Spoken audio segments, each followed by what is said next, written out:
আমরা 31 তারিখ একটা প্রোগ্রাম ছিল সালতানাত রেস্টুরেন্টে, যেটা ছিল বুফে। কিন্তু সেটা ভাগ্যক্রমে 1 তারিখে হয়ে দাঁড়ায়।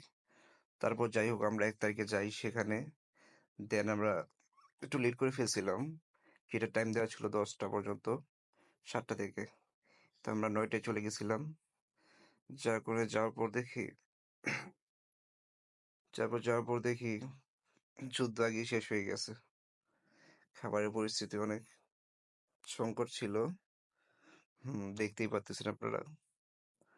দেন তারপর কি আর করা, রিজিকে যা আছে তাই হবে।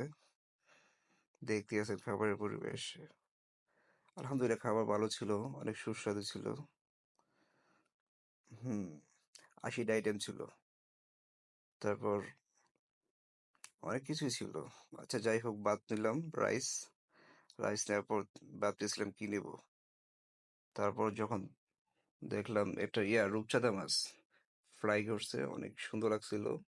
দেন অনেক টেস্টি ছিল, ওইটা নিছি 2 পিস। হ্যাঁ, তারপর সামনে গেছি। হুম ওই ম্যানেজার বলতেছিল আপনি একটু ওয়েট করেন, আপনার জন্য আমি মাংস এনে দিতেছি। আমি বললাম আচ্ছা ঠিক আছে। হুম তারপর এখানে কি যেন চোখে পড়লো। হুম তারপর ওইখান থেকে একটু মাংস নিলাম। এটা ছিল আপনার কলিজা কলিজা দিয়ে রান্না করছিল আর কি। কলিজা বোনা হবে হয়তো। আচ্ছা, তারপর চিকেন ফ্রাই 2টা নিয়েছিলাম। দেন তারপর দেখলাম কাঁকড়া মনে হয় রান্না করছিল। দেন দেখার পর আর খাওয়ার ইচ্ছা হয় নাই।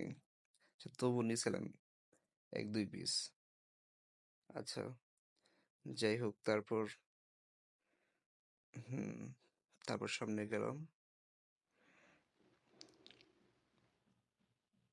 হুম তারপর এখানে অনেক ভর্তা ছিল, সালাদ ছিল।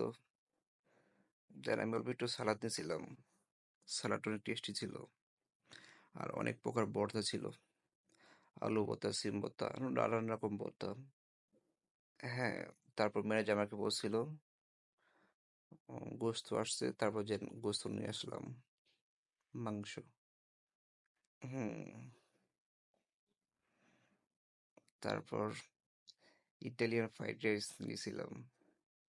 আচ্ছা যাই হোক, অল্প করে অনেক কিছু কিছু নিয়েছি আর কি। আমি খুব একটা খাই না, জাস্ট টেস্টের জন্য গেছিলাম আর কি, জিনিসটা কিরকম হয়। হুম তারপর খেতে বসলাম। হুম তারপর আমি আমার ক্যামেরাম্যানকে বলতেছিলাম আরো তো অনেক কিছু আইটেম আছে, তো তুমি ওইগুলা গিয়ে একটু ঘুরে ঘুরে দেখাও কি কি আইটেম আছে। তারপর দেখুন এখানে ফুচকার ব্যবস্থা ছিল। হুম দেন সামনে গিয়ে দেখতে পারি ফ্রেঞ্চ ফ্রাই।